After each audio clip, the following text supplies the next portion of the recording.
જય શ્રી કૃષ્ણ મિત્રો। તો આજે આપણે જાણીશું શ્રાવણ મહિનાની એક અત્યંત મહત્વપૂર્ણ તિથિ શ્રાવણ અમાસ વિશે। આ દિવસને શ્રાવણ મહિનાનો અંત માનવામાં આવે છે અને આ દિવસે ભગવાન શિવની પૂજાનું વિશેષ મહત્વ હોય છે। તો ચાલો જાણીએ આ પવિત્ર દિવસે શું કરવું જોઈએ અને તેનું મહત્વ શું છે। શ્રાવણ અમાસના દિવસે પિતૃઓનું તર્પણ અને શ્રાદ્ધ કરવાનું વિશેષ મહત્વ છે। આ દિવસે પિતૃઓ માટે દાન પુણ્ય કરવાથી તેમનો આત્મા શાંતિ પામે છે અને પિતૃદોષમાંથી મુક્તિ મળે છે।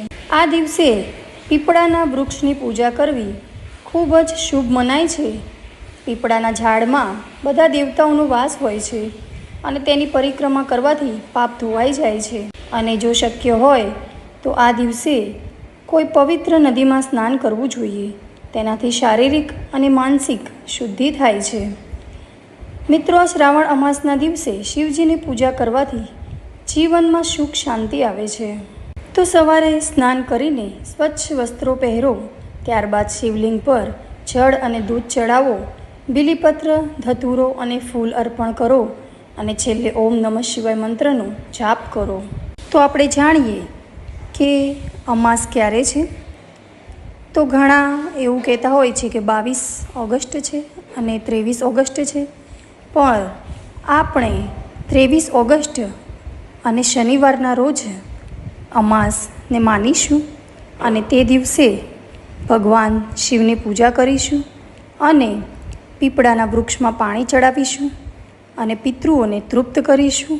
અને મિત્રો, બીજું વધારે કંઈ આપણાથી ન થઈ શકે તો કંઈ વાંધો નહીં, આપણે આપણા ગોર બાપાને આપણા ઘરે બોલાવી અને એમને ભોજન કરાવી શકીએ છીએ, એમને સીધું આપી શકીએ છીએ।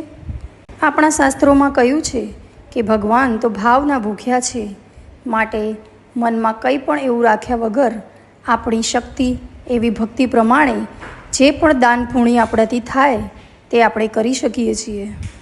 તો મિત્રો, આ હતી શ્રાવણ અમાસ વિશેની થોડી માહિતી।